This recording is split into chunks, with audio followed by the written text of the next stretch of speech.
O BLC Orlov começa mostrando o contraste entre os dois protagonistas. De um lado está Sean, um herdeiro rico que faz de tudo para fugir de qualquer responsabilidade.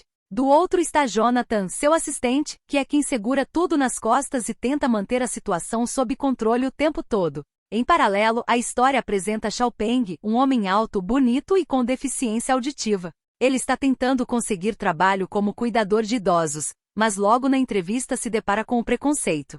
As pessoas tratam a surdez dele como se anulasse toda a sua capacidade, ignorando completamente suas qualificações.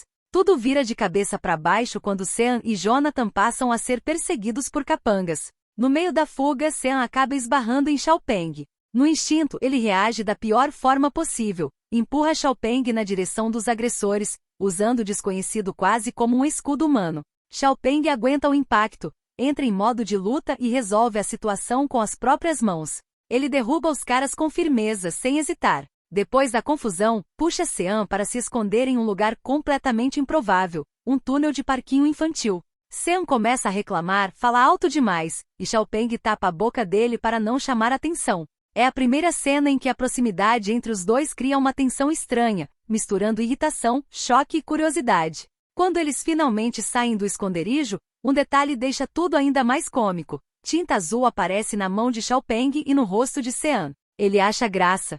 Sean, por outro lado, se sente humilhado, fica furioso e vai embora bufando, sem sequer perceber que Xiaopeng é surdo. A história então mostra um pouco do mundo dele. Em casa, a mãe tenta animá-lo com uma brincadeira exagerada, quase encenando uma cena de terror, mas logo percebe que ele voltou frustrado. Ao mesmo tempo, Sean transforma toda a situação em drama pessoal, usando isso como desculpa para bancar a vítima, chegando ao ponto de aparecer em uma cadeira de rodas. A amiga Shuhei entra como apoio e conexão, ajudando a organizar as coisas, enquanto Jonathan tenta entender quem está por trás do ataque contra Sean. Já Xiaopeng desconta a frustração treinando taekwondo no estúdio do pai. Fica claro que a família dele é presente e protetora, principalmente porque sabem que o mundo insiste em tratá-lo como alguém incapaz.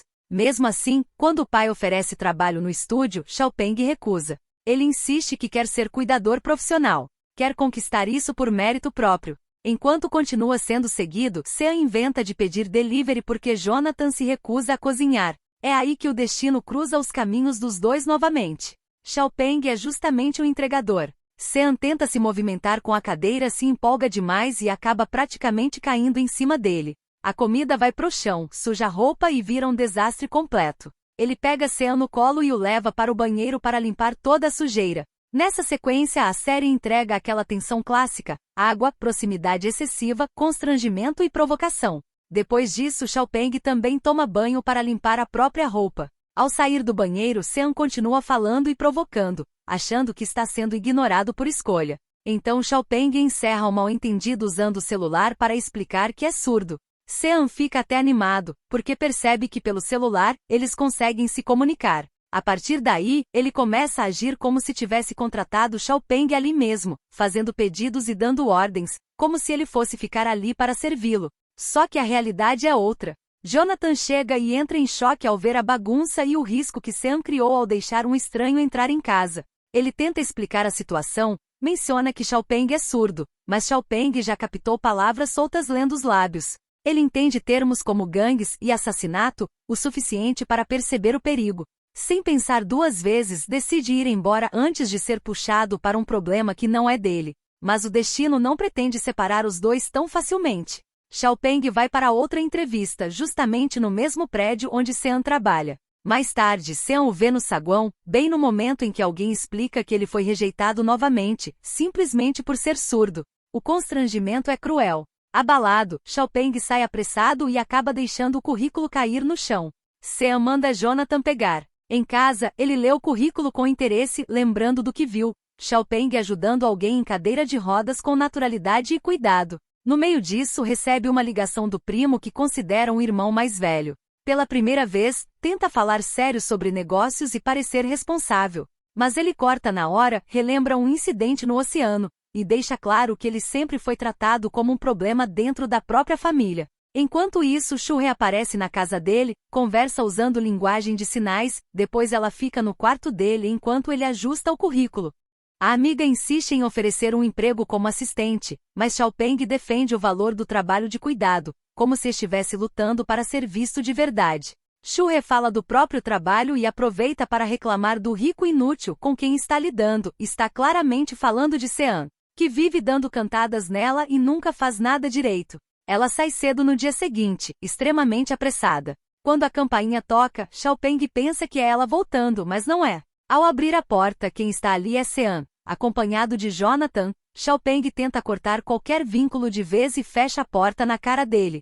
Sean não desiste. Ele marca um encontro em um café e faz uma proposta direta: salário alto, moradia, alimentação e até uma recomendação para um emprego no centro de cuidados contínuos quando tudo terminar. Tudo isso para que Xiaopeng seja seu cuidador. Mesmo assim, a resposta é negativa. Ele não quer trabalhar para um herdeiro mimado nem ser puxado para um problema perigoso. Em casa, ele usa o celular com voz para texto para escutar escondido uma conversa dos próprios pais. A conclusão dói, ele não está sendo contratado porque é surdo. Com isso na cabeça, ele volta até Sean com uma pergunta direta: quer saber se eles são um gangster. Jonathan garante que não, que são apenas homens de negócios. Diante disso, ele aceita o trabalho por enquanto, como um passo necessário para conquistar o futuro que deseja. Sean já começa exigindo comida e impõe uma regra estranha: Xiaopeng não pode entrar em seu quarto. Mais tarde, o clima muda. Ele limpa restos de comida do rosto de Sean com naturalidade, sorri, e o herdeiro fica sem reação, claramente sem saber lidar com aquele momento. À noite, Sean escuta Xiaopeng em chamada de vídeo com os pais. Ele se sente tocado ao perceber o quanto aquela família é presente e cuidadosa. A comparação é inevitável. Ele lembra do próprio pai, rígido e controlador, que sempre colocou negócios acima de tudo. No dia seguinte, Sean provoca de propósito uma reação alérgica ao beber um suco que não era para ele. Na hora da emergência, Xiaopeng prova que é profissional. Ele chama a ambulância, mantém a calma e resolve tudo com eficiência. Enquanto Sean se recupera, Jonathan se prepara para substituí-lo em um compromisso de negócios. No fundo, tudo isso não passa de mais uma tentativa de Sean fugir das próprias responsabilidades. Enquanto isso, Dong, que está atrás de Sean e não consegue encontrá-lo, manda um subordinado à procura dele prometendo uma recompensa, um território para administrar. Shinji escuta a conversa e entende que eliminar Sean pode valer um território inteiro. O interesse fica estampado no rosto dele. Do outro lado, Sean tenta escapar várias vezes de seu cuidador. Quando finalmente consegue sair à noite, quase é atropelado por uma van. Ele cai com mala e tudo dentro de uma vala e se machuca, ficando com o celular fora de alcance. O pior é que ele tenta chamar Xiaopeng, mas o outro claramente não ouve. É nesse momento que Sean percebe o quão baixo foi tentar usar a surdez dele para fugir. Agora, sente que está apenas colhendo o que plantou. Preso no fundo daquele buraco, ele admite para si mesmo que a vida inteira, as pessoas só se aproximaram por interesse e depois sumiram, sem se importar de verdade. Ele só queria uma pessoa que realmente se importasse. Apenas uma já seria o suficiente. É então que Xiaopeng o encontra. Ele examina o corpo dele com cuidado e o carrega nas costas. É a primeira vez que Sean se sente realmente protegido por alguém. Ele chega perto demais, mexe no ouvido de Xiaopeng e pergunta por que ele não ouve. Quase beija a têmpora dele quando o outro vira o rosto. Logo depois começa a chover, deixando o cenário ainda mais carregado. De volta em casa, Sean faz uma verdadeira cerimônia para impedir que ele entre em seu quarto, como se escondesse um grande segredo ali. Mas, depois do banho, Xiaopeng invade o quarto insistindo em cuidar dos ferimentos. Sean tenta algo diferente. Escreve palavras na palma da mão dele para se comunicar. Ali também deixa um agradecimento sincero pelo cuidado. Enquanto isso, Shinji quer provar seu valor capturando Sean para impressionar o chefe. Como só viu uma foto com Sean e o secretário, ele confunde e acredita que Jonathan é o alvo. Sem pensar muito, surpreende Jonathan com um beijo, como se estivesse marcando território. Para sua surpresa, o assistente gosta e decide levá-lo com ele. No dia seguinte, Shinji acorda cheio de dúvidas, apalpando o peito de Jonathan e se perguntando se aquilo realmente aconteceu. Jonathan alimenta a confusão, faz ele acreditar que sim e ainda diz que ele foi péssimo. Shinji sai desnorteado, deixa uma faca cair sem perceber. Enquanto isso, Xiaopeng procura Sean pela casa inteira, achando que ele tentou fugir de novo. Na verdade, Sean está dormindo profundamente dentro do armário. A cena parece estranhamente bonita, então Xiaopeng decide deixá-lo ali mesmo. Shinjia continua cheio de dúvidas e só então percebe que perdeu a faca. Já Xiaopeng começa a desconfiar de algo que não sai da cabeça. Será que Sean só o contratou por ser surdo? Sean fica em silêncio. Isso é o suficiente. Xiaopeng sai irritado, exatamente no momento em que o assistente chega. Jonathan quer saber quem Sean ofendeu para estarem atrás dele, já que alguém confundiu os dois. Ele reage com descaso, dizendo que todo mundo o ama e questionando quem iria querer matá-lo. No dia seguinte, ele recebe uma carta de demissão. Só que não aceita tão facilmente e lembra Xiaopeng do centro de atendimento Xinan, o trabalho que ele realmente queria. Mesmo assim, Xiaopeng não cede. Sean segura suas coisas e se recusa a deixá-lo pedir demissão. Jonathan comenta que aquilo já está parecendo uma briga de casal. Xiaopeng pega suas coisas e vai embora. Sozinho, Sean encontra pequenos registros deixados por Xiaopeng sobre comida, horários e preferências do dia a dia. É como se fosse a primeira vez que alguém realmente prestasse atenção nele. Jonathan ainda reforça, dizendo que Xiaopeng se dedicou de verdade e foi um cuidador competente. Enquanto isso, Xiaopeng volta para casa tentando esconder da mãe que tudo terminou mal. Ele diz apenas que o trabalho acabou. Shu reaparece para comemorar como se fosse um encerramento normal. Ele bebe e fica bêbado, e as duas o colocam na cama. A mãe se sente culpada, se acusa por não ter percebido a surdez do filho mais cedo e por ter perdido a chance de um tratamento. Shu-Ren tenta fazê-la entender que isso faz parte do passado e que ninguém tem culpa. Do outro lado, Sean não consegue trabalhar nem pedir comida como antes. Decide procurar Xiaopeng para pedir que volte. Ao chegar lá, leva outra porta na cara. Só que a mãe percebe que ele é o chefe e acredita que pode ter havido um mal-entendido. Ela literalmente empurra o próprio filho para fora de casa com a desculpa de comprar sal, deixando os dois sozinhos à força. Sean tenta ser gentil. Ele limpa o banco para Xiaopeng sentar e, pela primeira vez, pede desculpas do jeito certo. No tablet, mostra uma sequência de desenhos explicando tudo o que fez errado, o quanto se arrepende e o quanto quer que ele volte. Ele se ajoelha e implora. Mesmo machucado, Xiaopeng tenta entender de onde vem aquele vazio. Sean escreve que o pai quer que ele assuma os negócios da família, mas ele não quer herdar nada disso. Queria que o primo assumisse e se acha um inútil por isso. Xiaopeng enxerga outra coisa. Vê alguém que ama o pai e não quer desapontá-lo. Ele aceita voltar, mas com uma pequena vingança. Ele começa a pressionar Sean a comer coisas que detesta, principalmente vegetais. É aí que Sean percebe que ele já lê lábios há um tempo e entende muito mais do que parecia. Mesmo achando ruim, ele engole a comida. Depois, Xiaopeng faz um gesto de carinho.